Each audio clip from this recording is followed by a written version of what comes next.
안녕하세요. 반갑습니다. 예상간호학원의 강교수입니다. 이번 시간에는 간호조무사 자격시험에 대비하여 최근 공개된 기출문제를 분석해서 요점 정리를 해드리도록 하겠습니다. 공중보호나 개론 중에서 인구와 출산에 대해서 알아보도록 하겠습니다.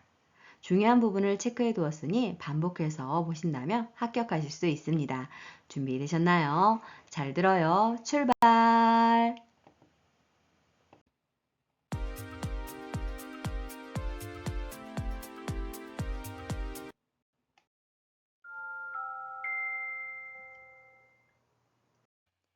인구와 출산은 간호조무사 자격시험에서 출제 문항수가 두 문제입니다. 먼저 인구 구성, 인구 구조에 대해서 알아보도록 하겠습니다. 성별 인구 구성은 17년 상반기 국시와 과거 자격시험에 다수 출제가 되었습니다. 성비라고 하는 것은 일정 지역 내 남녀별 구성비를 표시하는 방법으로 남자 수 대 여자 수로 여자 100명에 대한 남자 인구의 비로 나타낼 수 있습니다. 1차 성비는 태내 성비이고 2차 성비는 출생 시 성비이며 3차 성비는 현재 인구의 성비입니다. 그래서 계산은 여자 인구수 분의 남자 인구수 곱하기 100이 되겠습니다. 이번에는 연령별 인구 구성에 대해서 알아보도록 하겠는데요. 이 부분은 최근 자격시험과 과거 자격시험에 많이 출제되었던 부분입니다. 우선 기본 개념을 살펴보도록 하겠는데요. 영아 인구는 1세 미만을, 유소년 인구는 0에서 14세를, 생산 연령 인구는 15에서 64세를, 노인 인구는 65세 이후를 의미합니다. 자, 그러면 유소년 부양비에 대해서 알아볼까요? 이것은 15세에서 64세의 인구분의 0에서 14세의 인구 곱하기 100이 되겠습니다. 그리고 노년 부양비는 15세에서 64세 인구분의 65세 이상 인구 곱하기 100입니다. 연령별 인구 구성은 해당 공식을 물어보는 것이 문제로 출제가 되고 있는데요. 총 부양비는 15세 이상 64세 이하 인구분의 15세 미만 인구 더하기 65세 이상 인구수 곱하기 100입니다. 이것은 생산 연령 인구분의 유소년 인구 더하기 노인 인구 곱하기 100에 해당되겠습니다. 노령화 지수도 자격시험에 자주 출제가 되고 있는데요. 유소년 인구, 즉 15세 미만 인구분의 고령 인구 65세 이상 인구 곱하기 100이 되겠습니다.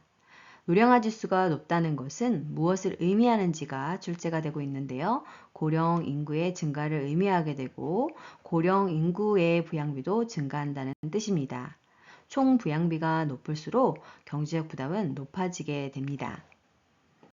다음으로는 성별, 연령별 인구 구성에 대해서 알아보도록 하겠습니다. 인구 피라미드는 성별, 연령별 인구 구성의 모양을 그래프로 나타낸 것인데요.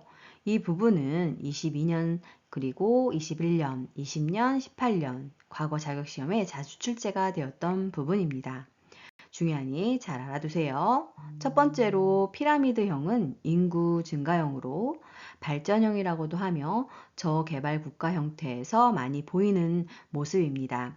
가장 특징은 0에서 14세 인구가 65세 이상 인구의 2배를 넘게 되는 것입니다. 다음은 종형으로 인구 정지형에 해당이 되는 것으로 인구가 증가하지 않고 정체하는 형태입니다. 저출산이 되고 저사망률을 보이는 소산소사형에 해당이 되는 것으로 특징은 0에서 14세 인구가 65세 이상 인구의 2배가 됩니다. 인구의 형태 중 가장 이상적인 형태로 선진국에서 보여지는 인구 형태입니다. 다음은 항아리형입니다. 인구 감소형에 해당이 되는 것으로 특징을 보시면 0에서 14세 인구가 65세 이상 인구의 2배에 미치지 못하는 것으로 대표적인 나라가 프랑스, 일본, 한국 등이 해당됩니다. 다음은 별형입니다.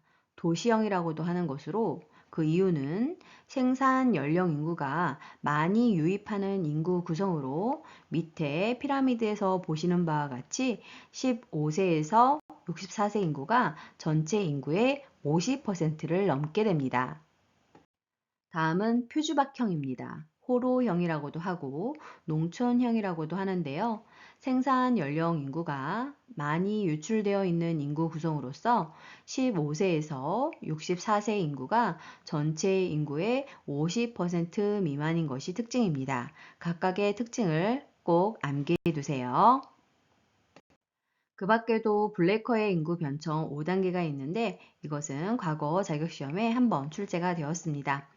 5단계로 분류가 되는 것으로 1단계는 고위 정지기로 전통적인 농업사회에서 나타나는 다산, 다사형에 해당이 되는 것으로 고위 정체기, 고출생률, 고사망률, 인구 정지형이라고도 불려집니다. 대표적인 나라로는 저개발국가 아프리카가 해당되겠습니다. 2단계는 고위 확장기로서 다산, 감사형의 인구 폭발기를 보입니다. 고출생률과 저사망률인 인구 증가형에 해당이 되는 것으로 대표적인 나라를 보면 개발도상국가이고 동남아 후진국에 해당되겠습니다. 3단계는 저위 확장기로 산하 제한 정책에 따른 감산 소사형으로 저출생률과 저사망률인 인구 성장 둔화형으로 중진국인 동남아 개발국이 해당되겠습니다. 4단계는 저위 정지기로 소산소사형의 인구 안정기이며 출생률과 사망률이 최저인 인구 증가 정지형으로 대표적인 나라는 선진국의 프랑스와 호주 등에 해당이 됩니다. 그리고 마지막 단계인 5단계는 감태기로 출생률과 사망률이 최저이면서 출생률이 사망률보다 더 낮은 인구 감소형으로 대표적인 나라가 우리나라에 해당이 되겠습니다. 이번에는 인구 동태와 인구 정태에 대해서 알아보도록 하겠습니다. 이 부분은 과거 자격시험에 다수 출제가 되었던 부분입니다. 각각의 특징을 설명해 놓고 해당되는 종류를 고르시오 라고 출제가 되고 있는데요. 인구 동태는 어느 일정 기간 내에 인구의 변동 상황, 즉 1년간의 출생, 사망, 결혼, 이혼, 사산 등 인구의 자연적 변동 상황의 통계나 상태를 의미합니다. 그 종류로는 출생률, 사망률, 전입, 전출률, 혼인율, 이혼율이 해당되겠습니다. 인구 정태는 어느 특정 시점에 있어서의 인구의 상태, 인구의 분포를 말하는 것으로 성별, 연령별, 산업별, 직업별의 인구 구성이나 배우관계, 세대 구성 등이 그 해당 종류에 포함되겠습니다. 다음은 가족계획, 즉 피임 방법 및 효과에 대해서 알아보도록 하겠습니다. 이 부분은 과거 간호조무사 자격시험에 꼭 빠지지 않고 출제가 되었던 부분입니다. 최근에는 덜 출제가 되고 있지만 과거에는 많이 출제가 되었던 부분이기 때문에 알아두시면 좋습니다. 우선 피임 방법은 영구적인 피임법과 일시적 피임법으로 나눠지게 되는데 먼저 영구적 피임법에 대해서 알아보도록 하겠습니다. 이 방법은 더 이상 자녀를 갖지 않으려는 부부를 대상으로 수술의 방법을 통하여 영구히 임신할 수 없게 하는 불임법에 해당이 됩니다. 두 가지 형태로 나눠지게 되는데 정관절제와 난관결찰술이 있게 됩니다. 정관절제는 남성에게 실시되는 것으로 정관 부위를 절단하여 고안에서 만든 정자의 통로를 폐쇄시켜서 정자가 몸 밖으로 배출되는 것을 막아서 영구적인 피임을 기하게 하는 것입니다. 두 번째로 난관결찰은 여성의 양측 난관을 절단 또는 폐쇄시켜서 난자와 정자가 난관에서 수정되지 못하도록 하는 영구적 피임 방법에 해당이 되겠습니다. 다음으로는 정관절제술의 특징에 대해서 알아보도록 하겠습니다. 과거 자격시험에서는 그 특징을 설명해 놓고 틀린 거, 옳은 걸 고르시오 이렇게 출제가 되었는데요. 자, 수술 후 특별히 안정을 할 필요가 없습니다. 귀가해서 가벼운 일을 할 수 있습니다. 그러나 자전거 타기 등의 격렬한 운동을 2, 3일간 피하는 것이 좋고 정관에 남아있는 정자로 인해서 수술, 6주 정액 검사를 통해서 임신이 되지 않음을 확인해야 합니다. 이때 삼각 팬티를 당겨 입는 것이 도움이 되며 수술 받기 전 충분한 면담을 갖고 수술을 받고자 하는 동기와 수술 원리를 이해하게 하여 후회하지 않도록 해야 합니다. 시술 자체가 간단하고 안전한 수술이며 보건술이 가능합니다. 이번에는 난관 결찰술의 특징에 대해서 알아보도록 하겠습니다. 수술 후 당일 귀가할 수 있고 흉터가 적어서 미용상으로 좋습니다. 그리고 입원할 필요가 없고 다음날부터 활동이 가능하며 부작용은 적습니다. 수술 후부터 바로 피임 효과를 기대할 수 있고 성생활에 장애를 주지 않으면서 임신에서 영구적으로 해방할 수 있는 방법입니다. 모든 여성이 할 수 있는 건 아닌데요. 근기증을 살펴보면 심장질환, 당뇨 환자, 결핵, 암, 고혈압, 빈혈, 개복 및 장유착, 과거력자, 복벽, 비만자 등은 할 수 없습니다. 이번에는 일시적 피임법에 대해서 알아보도록 하겠습니다. 각각의 방법들을 설명해 놓고 또는 원리를 설명하고 해당되는 피임 방법을 고르라고 출제가 다수 되었습니다. 중요하니 잘 알아두세요. 일시적 피임법은 자녀를 갖기를 원하는 부부가 터울을 조절할 수 있도록 하기 위해서 일시적으로 임신을 피하는 방법입니다. 대표적인 종류를 살펴보면 경구 피임제, 자궁 내 장치, 루프, 콘돔, 성교 중단, 경막, 다이아프램, 살정자제, 월경 주기법 등이 있습니다. 자, 그럼 일시적 피임 방법에 대해서 하나하나 알아볼까요? 경구 피임제의 원리에 대해서 먼저 알아보겠습니다. 난소에서 나오는 황체 호르몬인 프로제스테론과 남포 호르몬인 에스트로겐의 혼합형 제제를 복용함으로써 배란 작용을 억제하고 이로 인해 자궁 경관의 점액 점도를 높여 정자가 유입되지 못하게 함으로써 피임을 하게 하는 원리입니다. 세계적으로 가장 많이 사용되고 있는 피임법으로 일시적 피임 방법 중에서 가장 효과가 좋습니다.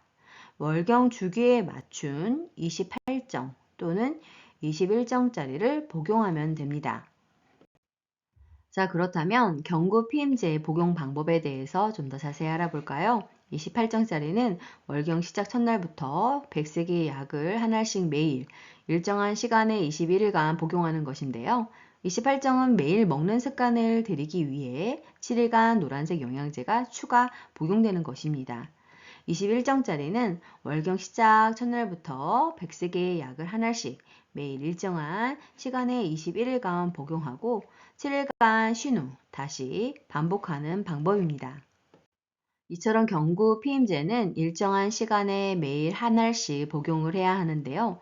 이렇게 복용하지 않았을 때 어떻게 해야 되는지가 과거 자격시험에 자주 출제가 되었습니다. 12시간을 넘지 않았다면 생각난 즉시 바로 복용을 해야 하는데요.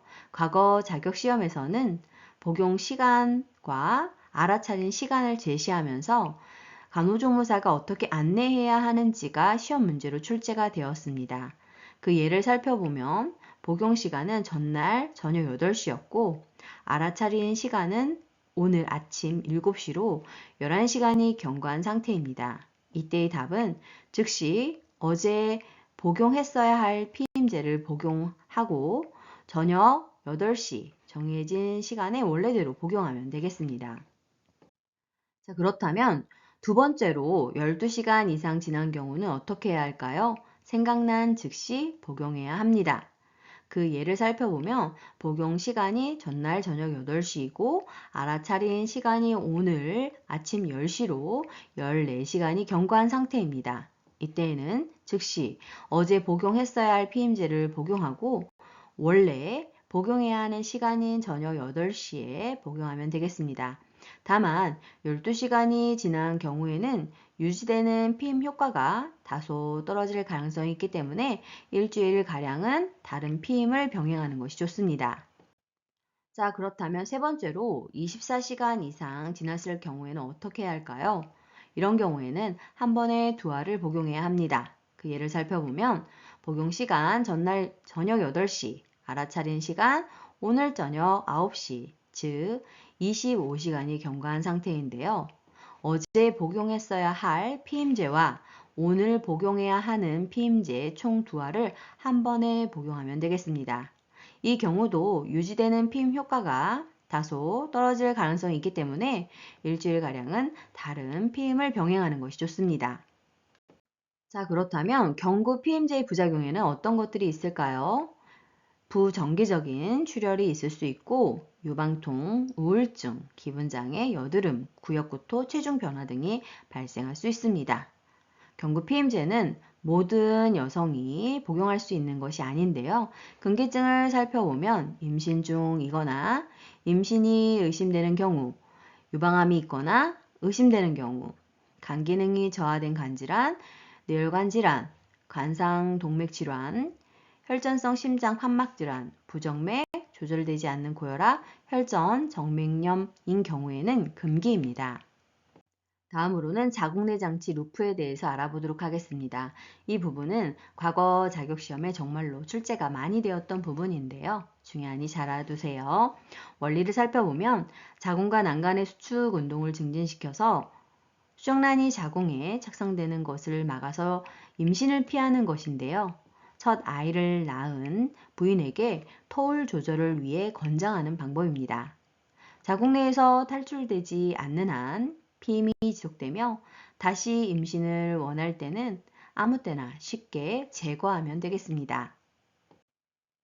자궁내 장치의 특징은 간편하고 모유 수유 중에도 시술이 가능하다는 것이 장점이며 단점은 출혈, 감염, 동통, 월경과다, 욕통, 복통, 자연 배출, 급성 또는 만성 골반염 등의 부작용이 있을 수 있습니다. 자, 그렇다면 자궁내 장치 루프의 삽입 시기는 언제일까요? 월경이 끝날 무렵에 삽입하는 것이 가장 적합합니다. 특징을 살펴보면 자궁내 장치가 이물질이기 때문에 자궁에 염증 반응을 일으킬 수 있어서 미혼 여성에게는 잘 사용하지 않는 방법입니다. 그러나 최근 원하지 않는 성관계 후 72시간 경과 후부터 5일 이내에 있는 대상자가 응급으로 삽입하게 되면 수정란의 착상을 억제하여 원하지 않는 임신을 방지할 수 있습니다. 이번에는 콘돔에 대해서 알아보도록 하겠습니다. 콘돔의 피임 원리는 남성이 피임법으로 성교 직전에 얇은 고무 주머니를 음경에 씌워 정자가 자궁으로 들어가지 못하게 하는 것입니다. 장점은 정확히만 사용하면 피임 효과가 확실하고 인체에 해가 없고 성병 예방에 가장 효과적입니다. 단점은 성감이나 접촉감이 다소 둔해질 수 있으나 분만 경험이 없는 신혼 부부에게 권장하는 방법입니다. 다음 피임 방법은 성교 중단입니다. 원리는 인간이 최초로 사용한 피임법으로 성교 도중 음경을 질 밖으로 빼서 외부에서 사용하는 방법으로 지뢰 사정법이라고도 불려집니다. 단점은 남성에게 강한 자제력이 요구되고 정신적 부담이 커 실패할 확률이 높습니다. 다음은 경막, 다이아프레임입니다. 원리는 피임용 경막으로 부드러운 세틀에 약간 불룩한 고무를 씌운 기구로서 여성의 질 속에 넣어두게 되면 자궁 구멍을 차단하기 때문에 정자가 자궁 내로 진입하는 것을 막는 원리입니다. 미리 의사의 진찰을 받아 자기의 깊이에 알맞은 크기의 것을 정하여야 하고 성교 전에 깊숙이 넣어 자궁 구멍을 완전히 덮는 방법입니다. 자세한 방법을 살펴보면 사용 후 바로 빼지 말아야 하며 다음날 아침까지 7에서 8시간 계속 착용하고 있어야 하고 경막을 빼낸 후에는 깨끗이 씻어 물기를 없애 간수할 수 있습니다. 경막의 장점은 부작용이 없고 피임 효과가 좋고 여성이 시행하므로 남성의 이해나 협력이 없이도 사용할 수 있습니다. 단점은 사용 전에 의사의 진찰을 받아 자신에게 맞는 크기를 정해야 하고 여성 생식기에 대한 기초 지식이 필요하고 생활 환경에서 제한을 받게 됩니다. 다음은 살정 자제에 대해서 알아보도록 하겠습니다. 원리는 질내에서 죽임으로써 피임의 목적을 달성하는 방법인데요. 방법은 선교 5분 전에 질레의 깊이, 자궁구 가까운 곳에 밀어 넣으면 여성에게서 분비되는 수분에 의해서 녹아 거품이 일어나 정자를 죽이게 되는 것입니다. 질정을 넣은 후 곧 선교를 하거나 사정 후에 사용하면 효과가 없고 질 밖으로 흘러나오지 않도록 해야 합니다. 살정자재의 단점은 잘못 사용할 경우와 유효기간과 보관을 잘못하면 실패가 많고 부부간의 협력이 있어야 합니다.